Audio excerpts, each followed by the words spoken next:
شفاعته بكل هول من الأحوال القائمين ثم النداء عن أبي بكر وعن عمر وعن علي وعن عثمان ذي الكرم نہایتی وجہ الاکرام خانوادہ رسول صلی اللہ تعالی علیہ وسلم اور معزز سامع حضرات اور عزیزان گرامی قدر خالق کائنات کی حمد و ثنا اور حضور نبی کریم صلی اللہ علیہ وسلم کی بارگاہ عالیہ مقدسہ میں نظران درود و سلام اللہ تعالیٰ کا بہت شکر ہے، اس کا خصوصی فضل و کرم ہے، اس نے ہم سب کو اپنے پیارے محبوب علیہ السلام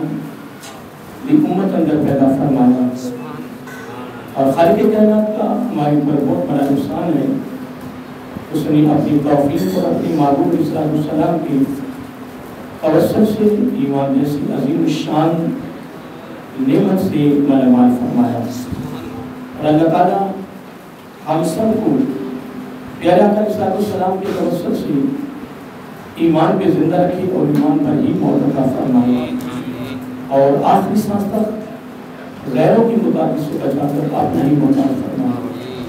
دعا کرتے رہا کریں، دربار میں اس کا باپ دوسروں کو بتایا کریں۔ خصوصی تعلیم میں میرا آقا علیہ السلام کی طرف سے اللہ تعالیٰ ہم سب کو آقا علیہ السلام کی یہ خوبصورت تعلیم اور خوبصورت دیا و تحفہ اس پر پوری زندگی عمل پیدا ہونے کی توفیق عطا فرمائے۔ حضرات محترم، محرم الحرام کا مہینہ جاری ساری ہے اور محرم شریف کا مہینہ مدانی کربلا کی وجہ سے مشہور نہیں ہے۔ جب سے یہ کائنات بنی ہے مہینے وصال چلتے آ رہے ہیں، لیکن 10 محرم کی وجہ سے لوگ زیادہ اس مہینے کو یاد کرتے ہیں اور حقیقت اس میں کوئی شک نہیں ہے۔ مدانی کربلا میں آقا علیہ السلام کی بیٹے نے، شہزادے نے، اپنے نواسے نے اسلام کی اس بلندی کے لیے بہت بڑی قربانی دی ہے اور اس قربانی کا جو فلسفہ ہے، جو حقیقت ہے، جو پس منظر ہے، جو حکمت ہے، ہماری حقیقت اس پر کوئی توجہ نہیں ہے، ہمارے اس پر کوئی غور و فکر نہیں کرتے۔ ہماری زندگیاں، ہماری سیرت، ہمارا کردار، ہمارا لین دین، ہماری دوستی، ہماری محلے داری، ہمارے تمام معاملات جو ہیں وہ اسی طرح چل رہے ہیں۔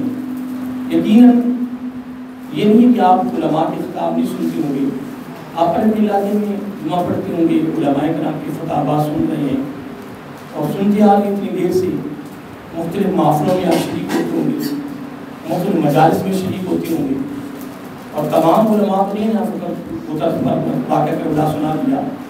بڑے بڑے اہل علم ہیں جو بڑے دینی باتیں کی باتیں کرتے ہیں، حضور فلسفہ بیان کرتے ہیں، حضور پیغام دیتے ہیں، اصلاح کے طور پر، تربیت کے طور پر، روحانیت کے طور پر، اور میں یہ جملہ ادھر بھی استعمال کرتا رہتا ہوں کہ ان عظیم ہستیوں کی بارگاہ میں ہمارے اعتبار کو حاضر دے رہے ہیں باقاعدگی کے ساتھ۔ اس سے ہٹ کر بھی الحمدللہ غیر بگے آپ کو موقع ملتا رہتا ہوگا یا اس کے علاوہ کچھ اور پروگرام جو ہوتے ہیں اس میں ہم شریک ہوتے رہتے ہیں، تو ان کی بارگاہ کی حاضری الحمدللہ یہ ہمارے لیے خوش نصیبی بھی ہے، مقدر بھی ہے۔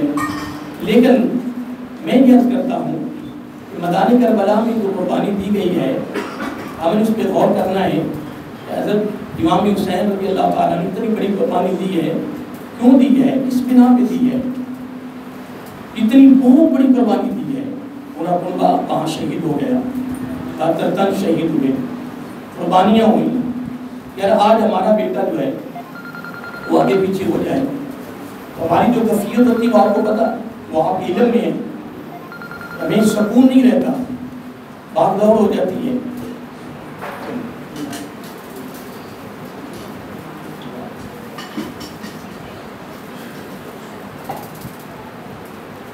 میں نے نے 2-3 واقعات اپنی زندگی میں دیکھے ہیں۔ ایک مرتبہ مسجد میں شعبہ حفظ میں پڑھا رہا تھا، ایک عورت بھاگی آ رہی تھی، دوڑی آ رہی تھی، سر پہ دوپٹہ بھی نہیں، جوتا بھی نہیں پہنا ہوا، بھاگ کے آ رہی ہے، دوڑ کے کیسا اعلان کری میرا بچہ گم ہو گیا ہے۔ اور میں جب بعد میں پتہ کیا وہ عورت کسی اچھے خاندان کی ہے اور پردے میں رہنے والے تھے، لیکن بچے کی جدائی برداشت سے باہر تھی۔ وہ بچے کا جو پیار تھا، جو بیٹے کا پیار تھا، وہ برداشت سے باہر ہو گیا۔ دوپٹہ بھی سر پہ یاد نہیں ہے، جوتا بھی یاد نہیں ہے۔ اس طرح پھر میرے مسجد میں ایک واقعہ ہوا، 2-3 واقعات میں نے اسپتال میں ایمرجنسی میں دیکھی۔ بچہ اٹھایا ہوا ہے ماں نے اور بھاگ رہی ہے، میرے بچے کو بچا رہی ہے۔ یعنی میں یہ 2-3 جو باتیں کی ہیں یہ آپ نے مطلب سن لی ہیں، یعنی اندازہ لگائیں کہ بیٹے کی یا اس خون کی یا اس بچے کی کتنی محبت ہے کہ دوپٹہ بھی اس ماں کو یاد نہیں ہے، جوتا بھی یاد نہیں ہے، بھاگ رہی ہے، دوڑ رہی ہے۔ اس لیے ادھر بھاگ رہی ہے اس لیے کہ میرا بچہ گم ہو گیا ہے، کیا پتا 2 دن بعد مل جائے، اسی دن مل جائے، اسی وقت مل جائے۔ یعنی امید تو ہے نا، اعلان کیوں کروایا جا رہا ہے؟ امید پر اعلان ہے نا۔ ادھر ہسپتال میں وہ دوڑ رہی ہے، ابھی بچہ زندہ ہے، بچہ ہاتھ میں ہے، یہ نہیں بچہ کو جدا ہو گیا ہے، گم ہو گیا ہے، فوت ہو گیا ہے، بچہ ہاتھ میں ہے، امید ہے، اور امید پر ہی یہ دنیا قائم ہے، اور امید پر وہ بھاگ رہی ہے اور دوڑ رہی ہے کہ میرے بچے کو بچایا جائے، میرے بچے کو بچایا جائے۔ لیکن محترم حقیقت ہے واقعہ کربلا ویگنوں میں چل رہا ہے، لوگ اپنا کام کر رہے ہیں، کہاں اترنا ہے، کرایہ دے دیں گی، لیکن واقعہ کربلا کا رسمی چل رہا ہے۔ اور ہوٹلوں پر واقعہ کربلا کچھ ہماری علماء کی پرکار شدہ واقعہ کربلا ہے، وہ ہوٹلوں میں کھانا کھایا جا رہا ہے، لیا جا رہا ہے، پیسے دیے جا رہے ہیں، لیکن واقعہ کربلا چل رہا ہے۔ گھروں کے اندر اسی طرح ہی ہے، عورت صفائی کر رہی ہے، برتن دھو رہی ہے، گھر کا کام کاج کر رہی ہے، اور واقعہ کربلا تک یہ بے ادبی ہے۔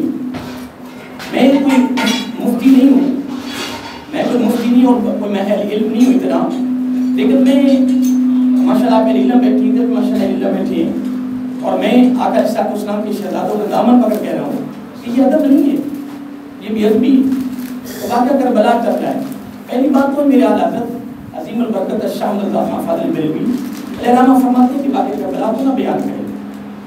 محدث اعظم پاکستان مولانا سردار رحمۃ اللہ تعالیٰ جو خلیفہ مجاز اعلیٰ حضرت علیہ رحمہ کی علمی شخصیتیں اور ہزاروں شاگردیں، بڑے بڑے علماء، مفتی، شیخ الحدیث ٹائپ، اور سید داؤد شاہ صاحب اپنا حضرت علامہ مولانا محمد داؤد علیہ رحمہ، یہ جو گجرا والے ہیں، جو مثال کر کے میں بس ایک مثال، اتنی عظیم ایک شیخ الحدیث گزرے ہیں، ان جیسے ان کی شاگرد ہیں، اور اس وقت جو ادارہ چل رہا ہے، تو کسی گاؤں میں آپ کو بلایا گیا خطاب کے لیے، تو انہوں نے عرض کیا کہ حضرت صاحب آج واقعہ کربلا پیش کیا جائے۔ وہ آج حضرت کی خلیفہ مجاز ہیں، محدث اعظم پاکستان کے نام سے مشہور ہے، آپ نے مشاہدین لوگوں نے ان کا نام سنا ہوگا، پڑھا ہوگا، کسی ان کی شاگرد سے ملاقات ہوئی ہوگی، بڑا فیض ان کا ادارہ چل رہا ہے، پورا خاندان علمی ہے۔ تو آپ نے فرمایا کوئی بات نہیں، میں واقعہ کربلا پیش کر دیتا ہوں۔ آپ نے نحمد و نصلی و نسلم علی رسول اللہ پڑھ کے اس طرح مفتی صرف کو پڑھا جاتا ہے، اس کے بعد فرمایا کہ آج واقعہ کربلا میں پیش کر رہا ہوں، کیونکہ لوگوں کی محبت ہے، لوگوں کی سرار ہے، لوگوں کی ڈیمانڈ ہے کہ آج واقعہ کربلا پیش کیا جائے۔ تو آپ نے فرمایا امام علی مقام حضرت امام حسین رضی اللہ تعالیٰ عنہ مدینہ المنورہ سے روانہ ہوئے، مکہ المکرمہ پہنچے، مکہ المکرمہ سے روانہ ہوئے، میدان کربلا میں پہنچے، اور 10 محرم الحرام کو آپ وہاں شہید ہوئے۔ وما علینا الا البلاغ، یہ سارا واقعہ کربلا ہے۔ اصل میں جو میں نے باتیں کی ہیں نا، یہ باتیں میں نے کیوں کی ہیں، اس سے ہٹ کر اور بھی کثیر مثالیں ہم دے سکتے ہیں۔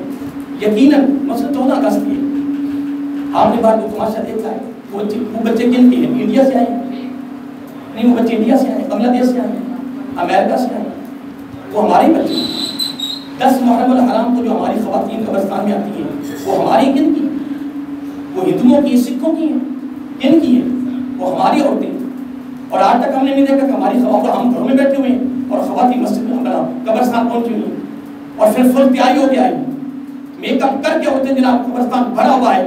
اگر کسی نے دعا کرنے کے لیے آنا، میرے خیال میں وہ بھی دعا نہیں کرے گا۔ جو حالات ہمارے پہ، ہمارا ہر عمل خدا کی عزت کی قسم قرآن و سنت کی روشنی سے ہٹ گئی اور ہٹ کے کام ہو رہا. 14 اگست جو بار حالات ہو رہے وہ تمہارے سامنے.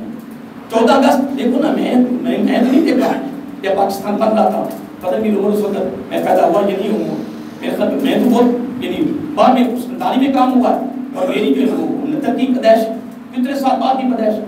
لیکن اندر پہ ایسا بزرگ بیٹھا ہوگا کہ جنہوں نے 47 کو دیکھا ہوگا. اللہ تعالیٰ معاف فرمائے, اللہ تعالیٰ معاف فرمائے کہ پوری ٹرین ہی اللہ معاف کرے, پوری ٹرین آ رہی ہے جس میں کوئی بندہ زندہ نہیں ہے. اور جو حالات اس وقت ہوئے تھے اللہ تعالیٰ معاف فرمائے, جو میں نے سنے ہیں, جو میں نے پڑھے ہیں. لیکن حقیقت رات میں کوئی پروگرام کر کے آ رہا تھا, جو حالت بار ہو رہی ہے وہ بچے باہر کے نہیں ہیں, وہ سو ہمارے بچے ہیں. ہماری تربیت نہیں رہی کیونکہ ہم خود نہیں تیار ہو رہے. میں ادھر یہی تو میں رو رہا ہوں کہ جن عظیم ہستیوں کی بارگاہ میں آئے ہیں نا, خدا کی عزت کی قسم, یہ میرا آقا اسلام کے آج کے شہزادے ہیں.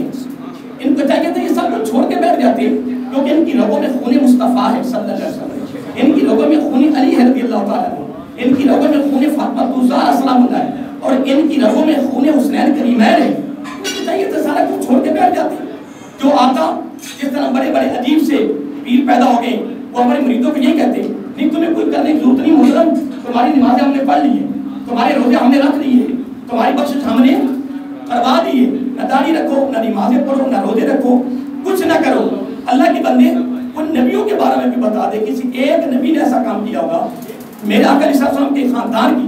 میرے آقا علیہ السلام خود اپنے حدیث کے لفظ ہیں, پورا خاندان اکٹھا کیا جن کی شفاعت کبریٰ ہے, شفاعت کبریٰ ہے.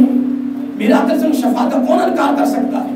لیکن حدیث کے لفظ ہیں آقا علیہ السلام نے سارا خاندان اکٹھا کیا, فرمایا میری بات سننے, یہ نہیں سمجھنا کہ تمہارے خاندان میں تمہارا نبی ہوں اور میں اللہ کا نبی بن کے محبوب بن کے آیا ہوں اور میں تم کچھ بھی نہ کرو سارا کچھ کروا لوں گا. نہ محنت کرنی ہے, رب کی بارگاہ میں جھکنا ہے, رب کی بات کو ریاضت کرنی ہے. اور اگر اس سے آگے بڑھ جائیں تو یہ بھی واقعہ کتابوں میں موجود ہے بڑی سند کے ساتھ. حضرت ابو ذر غفاری رضی اللہ تعالیٰ عنہ جب آقا علیہ السلام کی صاحبزادی, پھر وہ صاحبزادی جنتی عورتوں کی سردار ہے, وہ فرشتہ پہلی مرتبہ آیا تھا, پہلی مرتبہ یہ تحفہ لے کر زمین پہ پہلی مرتبہ آیا ہے. اور آقا علیہ السلام نے فرمایا یہ فرشتہ پہلی مرتبہ آیا, میری زیارت کی اجازت لے کر آیا اور تحفہ لے کر آیا. تحفہ کیا ہے کہ آپ کی یہ صاحبزادی جنتی جتنی عورتیں ہیں سب کی سردار ہے. بیٹی سردار ہے عورتوں کی, اور قربان جائے صاحبزادے ہیں سردار نوجوانوں کی. اتنا مقام اور اتنی عظمت اور اتنی شان و شوکت اور اتنی قدر و منزلت, لیکن قربان جائے حضرت ابو ذر غفاری رضی اللہ. ہاں میرے آقا کی شہادتوں کو بھی عبادت اٹھا کے دیکھو, دور کی باتیں نہ کریں. اب یہ دیکھیں کہ میدان کربلا میں آپ کو پتا ہے سینکڑوں تھے کیا ہزاروں تھے جو امام علی مقام کی جان لیوا ہیں. معاذ اللہ ثم معاذ اللہ آپ کی گردن کو جدا کرنے کے انعام لینے کے در پہ اللہ معاف کرے, توبہ استغفر اللہ. وہ ہندو نہیں تھے, وہ کافر نہیں تھے, وہ غیر مسلم نہیں تھے, اس کو مقابلے میں یہود و نصارہ نہیں تھے. اٹھا کے دیکھو کتابیں, مسلمان. اگر ہم اس طریق کو پڑھیں ہم تاریخ نہیں پڑھ سکتے کہ وہ کون تھے. مقابلے میں آنے والے سارے مسلمان تھے, سارے مسلمان تھے. کن کو شہید کیا جا رہا ہے؟ 3 خطبے. آج وہ یہ کہے کہ فلاں علامہ صاحب خطبہ دیتا ہے نا, جب تقریر کرتا ہے رونگٹیں کھڑی ہو جاتی ہیں, آنکھوں میں آنسو دلم نکل آتے ہیں, کیفیتیں بدل جاتی ہیں. کیا کوئی خطاب ہے؟ میں آپ سے یہ پوچھتا ہوں, تبادلہ خیال کرتا ہوں, کیا امام علی مقام رضی اللہ تعالیٰ عنہ جو آقا صاحب کی گود پہ پلنے والے ہیں, صورت عظیمہ میں پلنے والے ہیں, کندھوں پہ سوار ہونے والے ہیں, زبان چوسی جا رہی ہے, مجھے یہ بتاؤ کیا جب وہ انہوں نے گفتگو کی ہوگی میدان کربلا میں 3 خطاب کیے یزیدیوں سے, تو جب آپ خطاب کر رہے ہوں گے آپ کے خطاب کی روانگی کیسی ہوگی, اس میں سوز و گداز کتنا ہوگا, اس میں کتنا لطف اور سرور ہوگا, کتنا خوبصورت وہ خطاب کیا ہوگا. بولیے تو آج کے علامہ صاحب کی بات کرتا ہے, میں امام علی مقام کی بات کرتا ہوں رضی اللہ تعالیٰ عنہ, کتنا خوبصورت خطبہ دیا ہوگا. 3 خطاب کیے یزیدیوں کو, ان کی دل پہ کوئی اثر ہو رہا, کیوں نہیں اثر لیا؟ اور جس جنت کے وہ طالب میں یہ بات و ریاضت, جس جنت میں جانے کے لیے بات و ریاضت کر رہے ہیں, وہ جنت کے اندر سارے نوجوان ہونے ہیں, اور ان سارے نوجوانوں کے سردار جس کے مقابلے میں تم آ کر کھڑے ہو گئے. جن پہ تم جان لیوا ہو. میں یہی تو لوگوں کہتا ہوں لوگوں شکر ادا کرو کہ ہم اس دور میں نہ تھے, ہم اس دور میں نہ تھے. تو کہنا تو آج ہماری کیفیت ہے کہ اذان میں مسجد میں نہ آئے, رمضان سال کے بعد آئے اور موٹے قادر اور جناب طاقت اور ہم پھر روزہ نہ رکھے اور پھر روزے کی بے حرمتی کرے جو ہمارے مسلمانوں کا حال ہوتا ہے. اور امام علی مقام رضی اللہ تعالیٰ عنہ چاروں طرف سینکڑوں نہیں ہزاروں یزیدی کھڑے ہیں, تلواریں چمک رہی ہیں اور بندے کی کوشش ہے کہ میں جلدی آگے ہوں اور آپ کو شہید کر کے سر قلم کر کے میں جناب انعام حاصل کروں, معاذ اللہ صلی اللہ تعالیٰ معاف فرمائے. ہزاروں کھڑے تھے لیکن میں قربان جاؤں ایک کی جملہ ہی بڑا ہے یار, ایک جملہ ہی بڑا ہے, ایک جملہ ہی بڑا ہے. امام علی مقام بادشاہ تھے, زلف مبارک تھی, سر پہ امامہ شریف تھا, اپنے نانا جان کی سنت کے مطابق لباس تھا. یہ ساری قربانی نانا جان کے دین کی سر بلندی کے لیے ہو رہی تھی. تو امام علی مقام رضی اللہ آج ہمارے گھر کا نظام بھی درم برم, لین دین بھی درم برم, شادیاں خمیاں دور نہ جائیں. آپ اس کو لے لیں کہ جب ہم یہ مگنی کرتے ہیں, مگنی کس کتاب میں لکھی ہوئی؟ اہل علم کا تشریف فرمائیں, مجھ سے پوچھو نا مگنی کس کتاب سے نکالی تم نے جو مگنی کے لاکھوں روپے ہم فضول خرچی کر رہے ہیں؟ یہ کہاں سے حدیث آئی ہے؟ یہ انہی کی رسمیں ہیں, یہ انڈیا میں ہے نا ہندو سے, انہی کی رسمیں ہیں مگنی. تو سال کے بعد سالگرہ مناؤ اور سالگرہ پہ تم ہزاروں روپے خرچ کر رہے ہو یار. اللہ کے منظور خیال تو کرو, ان عظیم ہستیوں کی بارگاہ میں ہم حاضری کے لیے کیسے تیار ہیں؟ یہ فقر بھی جنرل سی یہ تیار ہے اور اس کو کھانے کے لیے آئے یار, کھاؤ, اس میں برکت ہے. یہ خوش لنگر سی وہ مسئلہ لتا پر سارا کچھ تیار ہو رہا ہے, کھاؤ پیو اور الحمدللہ برکتیں ہیں. لیکن اس کو بھی دیکھو کہ آقا علیہ السلام کی پوری زندگی سبق کیا دے رہی ہے اور ان عظیم ہستیوں کی طرف سے سبق کیا مل رہا ہے, کیا درس مل رہا ہے. اور جناب غریبوں کی بچیاں دھار میں بیٹھی ہوئی ہیں, ان کی شادیاں نہیں ہو رہی جہیز کی وجہ سے, اللہ تعالیٰ معاف فرمائے. اور اگر شریعت کو دیکھو تو سارا خرچہ بیٹے والے کرتے ہیں. آج لوگ کہتے ہیں یہ عربی بیٹیاں بیچ دیتے ہیں, پٹھان بیٹیاں بیچتے ہیں, بیچتے نہیں ہیں. آج تک ہم نے اس کی حقیقت کو نہیں دیکھا, بس بات سنی اٹھا کر دی اعتراض کی تنقید کی. عربیوں میں پٹھانوں میں وہی طریقہ آ رہا ہے جو آقا صلی کے دور سے آ رہا تھا. حضرت فاطمہ الزہرا رضی اللہ تعالیٰ عنہ کی جب شادی حضرت علی رضی اللہ ہوئی تھی, خرچہ کس نے کیا تھا؟ سارا خرچہ علی سے ہوا. خرچہ بیٹے والے کرتے ہیں, بیٹی والے کا نہیں خرچ ہوتا. اور آج ہم نے یہ کہا سیڑھی دیں گے, فریم دیں گے, موٹر سائیکل دیں گے, کار دیں گے. اللہ کے بندے کہاں روئیں, کہاں کس تنہائی میں جا کر روئیں, کس کے ہاں یہ باتیں پیش کریں جو ہماری ساری زندگی تو وہ برباد ہو گئی اور ہماری فضول خرچیاں بڑھ گئی. اور شادی عالم میں تو منگنی کر رہا اور دن مقرر کرنے کے لیے تو موبائل پہ بھی دن مقرر کر سکتا ہے نا, نہیں ہو سکتے, بولیے نہیں ہو سکتے. 2 آدمی آ کے دن مقرر نہیں کر سکتے. تو پوری شادی کا سما بنا رہا, پوری شادی کا سما, اور 50 آدمی آ رہے دن مقرر کرنے کے لیے. پیسہ ہے نا, ٹکنے نہیں نہ دے رہا. ادھر کہتا تو مہنگائی ہے, یہ ٹکنے نہیں دے رہا, یہ نا یہ آگے بڑھنے نہیں دے رہا نا. یہ کہتا نہیں پتہ چل جائے رشتہ داروں کو, پتہ چل جائے مالے داروں کو. اللہ کے بندے اس میں فقط دنیا دار نہیں, اس میں ہم دیندار بھی رگڑے گئے ہیں. اس میں بڑے بڑے دیندار لوگ رگڑے جا رہے ہیں. منگنی ہے تو فضول خرچی, دن مقرر تو فضول خرچی, شادی تو پھر اس کے بارے میں کچھ کہہ نہیں سکتا. میرے پاس الفاظ اور کلمات نہیں ہے. میری طاقت کیا کہ شادی پر میں تبصرہ کروں کہ جو شادی پر ہو رہا ہے کیسا ویسا رشتہ ڈھونڈ کے دے تو حافظ کرام بھی ہو, قاریہ ہو, عالمہ فاضلہ ہو, نیک ہو, صالح ہو. کوئی ضرورت نہیں کی سامان کی, بالکل ٹھیک ہے جی, بچی مل گئی جی, نیک گھر ملی. پھر یہ نہیں کہ بھی عمل ملی, عمل ملی, پورے گھر کو سنوار دیا, گھر والوں کو نمازی بنا دیا, گھر میں ماشاءاللہ کلام سنت کا درس شروع ہو گیا.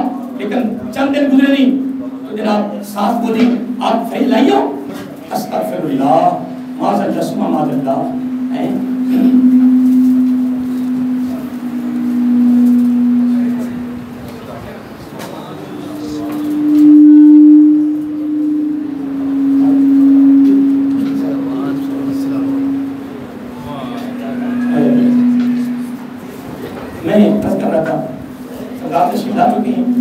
بس میں ٹائم بھی ہو رہا ہے, بس میں نکل رہا ہوں. میں احساس کرنے کی فکر لائی ہوں, فلاں چیز لائی ہوں. جب تم نے پہلے رشتہ جب مانگا تھا تو کہا تھا عالمہ فاضلہ ہو, قاریہ ہو, نیک ہو, صالح ہو, گھر کو سنوارنے والی ہو, وہ الفاظ بھول گئی ہو.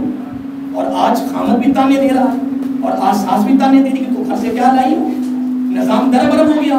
14 اگست ہے تو 14 اگست میں جو قربانیاں ہوئیں وہ تمہیں بھی پتا, تم نے لوگوں سے سنا ہوگا, پڑھا بھی ہوگا کتنی قربانیاں ہوئیں. مجھے یاد ہے کہ مجھے پتا چلا کہ ہمارے بزرگ بتا رہے تھے اوکاڑا اسٹیشن پر ایک ریل آ کر کھڑی ہوئی, بڑی لمبی ریل تھی, بڑے اس کے ڈبے تھے, لیکن اس کا جو ڈرائیور چلانے والا تھا وہ گاڑی کھڑی کی, اس کا پتہ چلا غائب ہو گیا, کہاں چلا گیا. پوری گاڑی کو دیکھا, ساری نہیں ہے, سر نہیں ہے, بازو نہیں ہے, ٹانگیں نہیں ہے, پوری گاڑی بھری ہوئی ہے لاشوں سے اور اس میں ایک بھی زندہ نہیں ہے. یہ پاکستان بن رہا ہے. اور میں نے قائد اعظم کے الفاظ خود پڑھے ہیں. قائد اعظم نے کہا کہ اگر یہ ایسا معاملہ ہونا تھا نا تو میں کبھی پاکستان بنانے کی طرف میں کبھی ارادہ ہی نہ کرتا کہ اتنی حالات سنگین ہو گئے. پاکستان بنے تو قربانیاں دی جائیں. میدان کربلا میں قربانی ہے. خدا کی عزت کی قسم دوستوں, میں ہاتھ جوڑ کے عرض کر رہا ہوں, یہ بات جتنا معاملہ یہ سب فضول خرچی ہو رہی ہے اور دن ب دن بڑھتا جا رہا ہے. یہ ساری فضول خرچی ہے. اور ایسے ایسے غریب لوگ ہیں جن کے گھروں میں سالن نہیں پکتا, یہ باہر ریڑیاں لگی ہوتی پھلوں کی. میں کہتا ہوں اگر سارے پھل لینے والے بن جائیں تو یہاں سینکڑوں کی ہزاروں بھی ریڑیاں لگ جائیں تب بھی پھل پورا نہ ہو. بڑے بڑے لوگ ترس رہے ہیں ہمارے گھر میں پھل آ جائے, بڑے لوگ ترس رہے ہیں ہمارے گھر میں گوشت پک جائے, بڑے لوگ ترس رہے ہیں, اور ان ایسی غریب لوگوں کی بچیاں بیٹھی ہوئی ہے اور ہم فضول خرچی میں لگے ہوئے ہیں. میدان کربلا میں جب چاروں طرف ہزاروں یزیدی میرے آقا کی شہزادے کے جان لیوا کھڑے ہیں, اللہ تعالیٰ معاف فرمائے, میرے آقا کے شہزادے نے جب ایک جملہ فلسفے میں کافی ہے, ایک جملہ کافی, خدا کی قسم ہماری تعلیم کے لیے, ہماری صلاح کے لیے, ہمارے فکر کے لیے, ہماری تیاری کے لیے ایک جملہ بڑھا ہے. آپ نے چاروں طرف ہزاروں لوگ کھڑے ہیں, ہزاروں لوگ, آپ نے درمیان میں لوگوں سے پوچھا یہ تو بتاؤ اس وقت کون سا ہے, اس وقت کون سا ہے. اس ایک عجیب سے وقت اور لمحہ بھی میرے آقا کے شہزادے نے اللہ کی نماز کو ترک نہیں ہونے دیا, سجدہ ترک نہیں ہونے دیا. سجدہ آج لوگ وضو تک بھی ایک لوگ پہنچ جاتے ہیں کہ وضو بھی نہ تھا کہ تھا. اللہ کے بندے, میرا یقین ہے کوئی مانے نہ مانے, ساری دنیا کہے, میں آقا کے شہزادوں کا دامن پکڑ کے کہوں گا کہ میرے آقا کی سنت ہر وقت وضو میں ہے, وضو میں ہے. پھر میرے آقا کی گود میں پلنے والا وضو میں نہ ہو, وضو میں تھے, پانی نہ تھا تو تیمم کس لیے, اگر پانی نہ تھا تو تیمم کس لیے.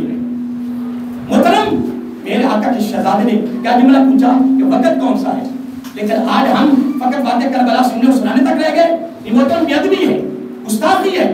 سب سے بڑا کمال, سب سے بڑا عظیم عمل یہی ہے کہ ان کے غم میں ہمارے آنکھوں میں آنسو آتے ہیں. آئے, میں نے یہ بھی پڑھا ہے کہ جو غم حسین میں جس کی آنکھوں میں آنسو آتے ہیں وہ اللہ تعالیٰ کی بارگاہ میں مقبول ہو جاتا ہے. ہم وہ ضرور ہے, غم ہے. میں شروع میں باتیں کر رہا تھا نا کہ بچہ جدا ہو جائے تو پتہ نہیں والدین کو کیا ہو جاتا ہے, تو جس کی آنکھوں کے سامنے پورا کلمہ شریف ہوتا ہے. میں نے جملہ پڑھا تھا کہ حضرت زینب رضی اللہ تعالیٰ عنہا, میرے آقا کے شہزادے کی ہمشیرہ ہیں, وہ بھی خیموں میں تھی. کہ جب حضرت علی اکبر رضی اللہ تعالیٰ عنہ 18 سال کے نوجوان ہیں, زلف مبارک تھی, دائیں مبارک ماشاءاللہ اتر رہی تھی, اور اوپر امامہ شریف تھا, اور یوں سمجھ لیں کہ حضرت علی اکبر کے سامنے کھڑا کر لیں تو اس طرح سے جس طرح خود نبی پاک کریں, ان کے سیدہ کر لیں, سرکار کو کھڑے کر لیں. حضرت علی اکبر نے پوری تشبیہ میرے آقا جیسی تھی. الحمدللہ اس میں کوئی شک نہیں, میں بات کر رہا ہوں. تو قد لمبا مبارک, قد لمبا تھا اور بہت خوبصورت تھے. کتنے خوبصورت تھے وہ میں نے بتا دیا, کہ جن کی تشبیہ تھی. پھر میں کہتا ہوں پر امامہ شریف بھی ہو آیا, پھر زلف مبارک بھی ہو, پھر داڑھی تھوڑی اتر رہی ہو, تو پھر آقا صلی اللہ علیہ وسلم کی تشبیہ ہو, پھر ہاتھ میں تلوار لے کے نکلے ہوں, تو وہ منظر کیسا ہو گیا. خود میرے آقا کے شہزادے خود جدا کر رہے, ان کو الوداع کر رہے, پھر پتہ بھی ہے